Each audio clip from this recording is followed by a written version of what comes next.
नमस्कार। ज्योतिष या एस्ट्रोलॉजी हर किसी को अट्रैक्ट करता है। आज की इस परिस्थिति में हम देखेंगे कि जो भी ज्योतिष में प्रेडिक्शन की जाती हैं वो उस हॉरोस्कोप पे बेस्ड होती हैं, उस कुंडली पे बेस्ड हैं, जो कि कंप्लीट नहीं होती। शुरू करते हैं, ज्योतिष है क्या चीज़। तो हमारे आकाश में कुछ पिंड हैं, फिजिकल बॉडीज़ हैं, जिनकी पोजीशंस आकाश के अंदर जॉडियाक के अंदर देखी जाती है और उसकी इंटरप्रिटेशन उन पोजीशंस की, उसको ज्योतिष माना जाता है। जॉडियाक या राशि चक्र, इसको समझने के लिए हम भूमध्य रेखा पे अगर ईस्ट वेस्ट लेटते हैं और आसमान की तरफ देखते हैं तो हमें अपने ऊपर से सूर्य निकलता हुआ दिखाई देगा। इस सूर्य के रास्ते को हम एक सर्कल का पार्ट माने और उस सर्कल को कंप्लीट करें तो आधा सर्कल हमारे सामने होगा और आधा हमारे पीठ के दूसरी तरफ। इस सर्कल को दाएं बाएं 8 डिग्री एक्सपेंड करें तो एक स्ट्रिप बन जाता है। इस स्ट्रिप को जॉडियाक कहते हैं। और हम देखते हैं कि पांचों मुख्य ग्रह, सूर्य और चंद्रमा हमें इसी जॉडियाक में मूव करते हुए, घूमते हुए दिखाई देते हैं। अब ये सर्कुलर स्ट्रिप जॉडियाक है, इसको 12 हिस्सों में बांट सकते हैं हम। हर हिस्सा 30 डिग्री का होगा और हर हिस्से में अगर हम ब्राइट स्टार को कनेक्ट करें तो कुछ स्केच बनते हैं। उन स्केच के बेस पे इन हिस्सों के नाम रखे जाते हैं, इनको राशियाँ कहा जाता है। एक दूसरा सिस्टम है जिसमें जॉडियाक को 27 हिस्सों में बांटते हैं और हर हिस्से को नक्षत्र या फिर कॉन्स्टलेशन कहा जाता है। अब ज्योतिष के लिए हमारे पास 9 ग्रह हैं। 5 मुख्य ग्रह जो होते हैं, Mars, mercury, Jupiter, Venus, Saturn, धरती के अलावा 2 ल्यूमिनरी, सन और मून, और 2 राहु केतु। इसमें पहले 7 जो हैं फिजिकल एंटिटीज़ हैं। राहु केतु जो हैं लूनर नोड कहे जाते हैं। ये हमें इंटरसेक्शन पॉइंट पे देखे जाते हैं जहाँ मून का ऑर्बिट सन के रास्ते को, रवि मार्ग को काटता हुआ दिखाई देता है।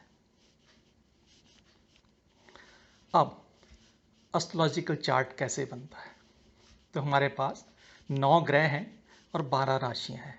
9 ग्रह को 12 राशियों में प्लेस करना है तो इसके लिए ज़रूरत पड़ती है लगन की या असेंडेंट की। तो जिस जगह पे जिस समय कुंडली बनानी है उस समय ईस्टर्न हॉरिजॉन पे इसका जॉडियाक का कौन सा हिस्सा इमर्ज हो रहा है उसको लगन या असेंडेंट मान के प्लेस करते हैं। उसके बाद एंटी क्लॉकवाइज बाकी राशियों की प्लेसमेंट की जाती है और उसके बाद कौन सा ग्रह किस राशि में बैठा है उसको प्लेस किया जाता है।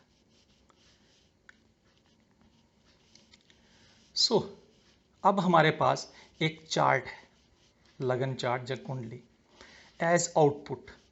ये कहाँ से आया? इसके लिए इनपुट थी इवेंट का या बर्थ का प्लेस एंड टाइम। एस्ट्रोलॉजी का सिस्टम बन गया जिसमें place and time of birth input है और लगन कुंडली एक आउटपुट के तौर पे मिलता है। परंतु बहुत सारी सिचुएशंस ऐसी हमारी लाइफ में आती हैं जो आज की एस्ट्रोलॉजी उसके बारे में कुछ सेटिस्फैक्ट्री उत्तर नहीं दे पाती है।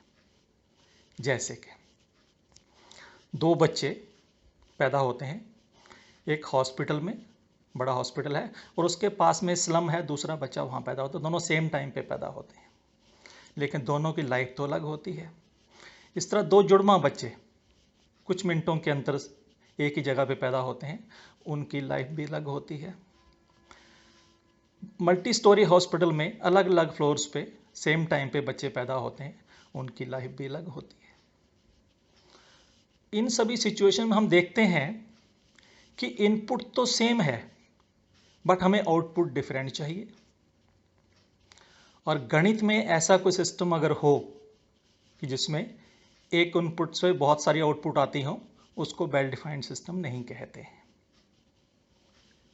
ऐसे सिस्टम को इल डिफाइंड सिस्टम कहा जाता है। तो इसका अर्थ निकलता है कि एस्ट्रोलॉजी भी इल डिफाइंड सिस्टम होना चाहिए और तब ये साइंटिफिकली लॉजिकली करेक्ट नहीं हो सकता। परंतु हम देखते हैं कि हमारे बहुत बड़े ऋषि मुनियों ने इस पे अपने विचार दिए हैं और इसको सही माना है ज्योतिष को। उन ऋषि मुनियों में पराशर, ब्राह्मीर, कालिदास ऐसे लोग हैं। सो अगर ये लोग इसको सही मान रहे हैं तो हम भी इसको सही मान लेते हैं। तो हम मान लेते हैं कि एस्ट्रोलॉजी एक वेल डिफाइंड सिस्टम है। अब आता है कि सिस्टम तो वेल डिफाइंड है, लेकिन जो सिचुएशंस हमारी डिमांड करती हैं कि आउटपुट डिफरेंट होनी चाहिए, जो सिचुएशन ए भी हमने ली है, तो डिफरेंट आउटपुट के लिए डिफरेंट इनपुट होनी चाहिए। तो इसका अर्थ ये निकलता है कि जो इनपुट हम सप्लाई कर रहे थे या इस्तेमाल कर रहे हैं हम कुंडली बनाने के लिए, वो कंप्लीट नहीं है। तो फिर कमी कहाँ है? इनपुट हमारी है क्या? Time of birth, year, month, day, hour, minute, और लोकेशन, प्लेस ऑफ बर्थ, उसमें लॉन्गिट्यूड लैटिट्यूड आता है, ये इनपुट है। और लाइफ क्या चीज़ है? तो हम हिंदी फिल्मों से कुछ क्लू ले सकते हैं। एक रास्ता है जिंदगी जो थम गए तो कुछ नहीं, जिंदगी एक सफ़र है सुहाना। तो जीवन एक पाथ है जो कि टाइम के साथ बढ़ता है या बदलता है। ऐसे पाथ को गणित में कर्व कहा जाता है।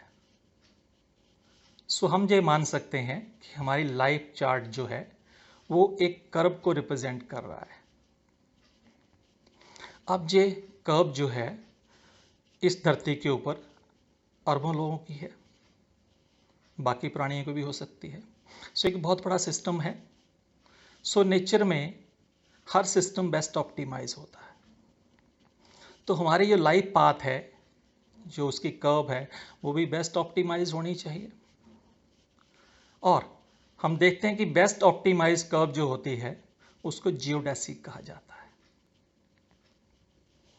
नेचर में देखें हम तो जनरल रिलेटिविटी, उसमें भी यही बताया जाता है, ए freely moving particle always moves along a geodesic.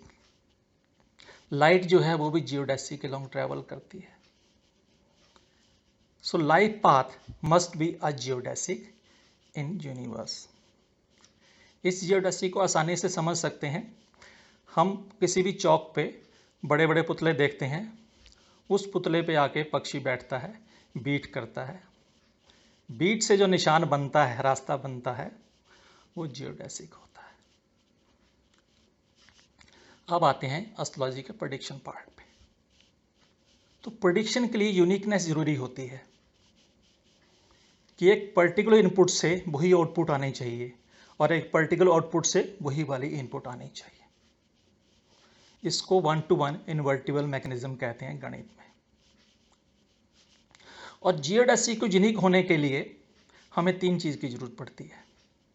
पहले तो सरफेस स्पेसिफाई होना चाहिए, दूसरा कहाँ से शुरू हो इनिशियल पॉइंट जियोडेसिक का, तीसरा किस डायरेक्शन में, इनिशियल डायरेक्शन। 3 चीज़ें यूनिकनेस तय करती हैं। सो इसका अर्थ ये निकलता है कि हमारी लाइफ का कोई भी एस्पेक्ट जो कि जियोडेसिक से रिप्रेजेंट हो रहा है वो यूनिक तभी होगा अगर हम इनिशियल पॉइंट कंसिडर करते हैं, इनिशियल डायरेक्शन और surface supporting the life path. 3 cheese consider की जाती हैं। या इस तरह से कह सकते हैं, हमारी कुंडली लाइफ पाथ को तभी प्रेडिक्ट की जा सकती है ठीक ठीक जबकि हॉरोस्कोप जो है वो इन 3 चीज़ पे बेस्ड होना चाहिए, initial point, initial direction and host surface. परंतु हम क्या देखते हैं कि जो कुंडली प्रेडिक्शन के लिए इस्तेमाल की जा रही है वो सिर्फ time of birth and location of birth place, सिर्फ इनिशियल पॉइंट को रिप्रेजेंट करती है, वो भी पूरी तरह से नहीं। सरफेस किस पे कर्व बननी है, जहां इनिशियल डायरेक्शन क्या है, उसका कोई जिक्र नहीं होता है।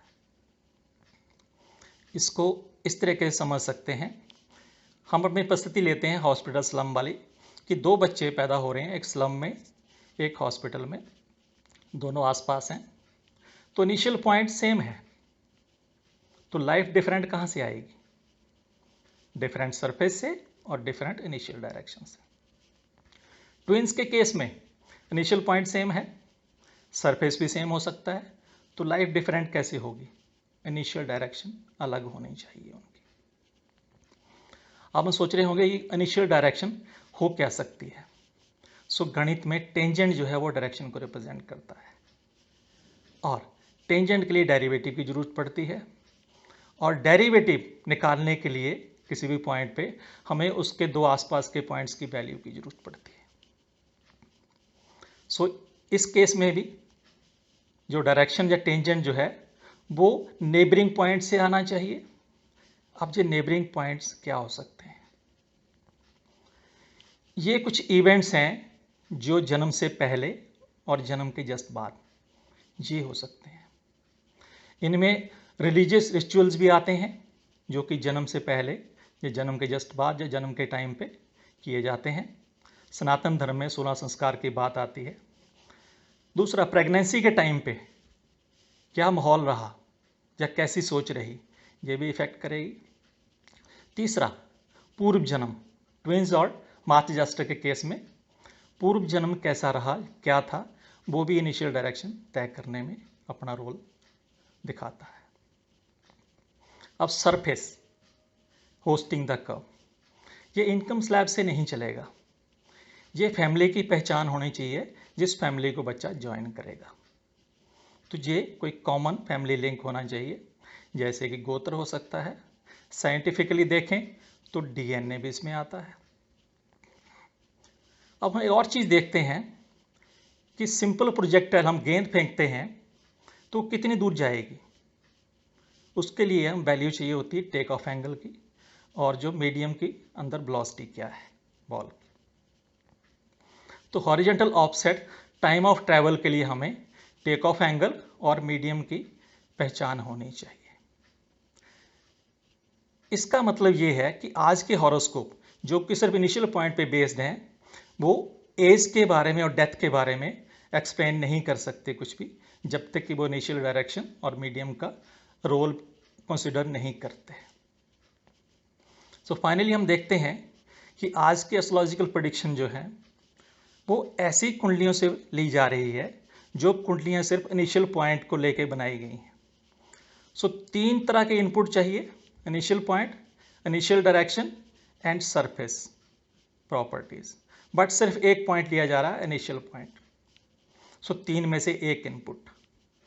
सो ऐसी प्रेडिक्शन कितनी ठीक हो सकती हैं? शायद 30% से ज़्यादा नहीं।